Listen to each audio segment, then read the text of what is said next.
Dan saya sudah membangunkan banyak company-company. Saya, keistimewaan saya ataupun speciality kerjaya saya ialah sebagai consultant, tolong founder develop company baru. Itu saya punya speciality saya, profession saya. Ya. So kalau founder datang nak buat, dia ada duit, dia nak buka company MLM, Syahan macam mana? Okey, marketing plan saya designkan. Sistem macam mana? Sistemnya begini. Lesen dengan kementerian macam mana? Macam gini. So saya akan bantu. Ya, dan bila dah siap company itu, apa yang berlaku bila dia dah siap company, kadang-kadang dia nak engage. Okey, kau masuk, kau jadi head marketing, tolong saya develop. So saya bersama founder. Ya, bersama. Sebelum Lanutrik, saya dah membangunkan lebih kurang 7 buah syarikat dengan jayanya sepanjang 27 tahun. Ya. So itu saya punya speciality. Kenapa saya sebut yang itu? Sebab bila itulah kerja saya, so saya nampak pattern industri binary ini. Walaupun saya bukan leader, saya speaker dan juga saya management. Ya, pattern dia tuan-tuan dan puan, dalam industri binary, ya, MLM binary ni, kita tak nak cerita yang traditional, binary yang dua kaki.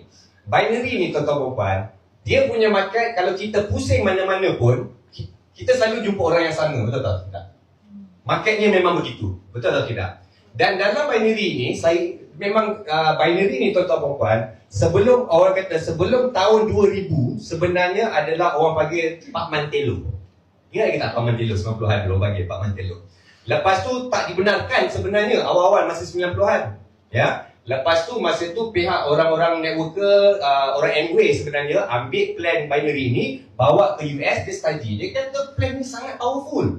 Binary, tapi kenapa 3-4 bulan ke laut, 3-4 bulan ke laut, macam Pak Mantelo, ya. So dia kaji balik benda tu, formulate, panggil actuaries, buat matematik, calculation. Oh, rupanya kalau kita formalkan dengan masukkan unsur kawalan, ada maintenance, ada produk, ada KPI, itu yang kita dengar macam sekarang ni, binary zaman sekarang ni. Dia kata boleh. So masa tahun 2001, syarikat binary pertama yang dapat AJL license daripada KPTN masa tu adalah Biospray.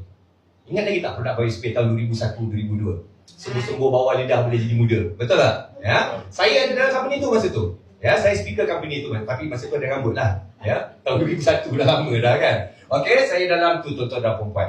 Dan kalau tengok industri binary ni, ya, dia akan, orang kata, orang Cina lah. Orang Cina kata there can only be one tiger on a mountain.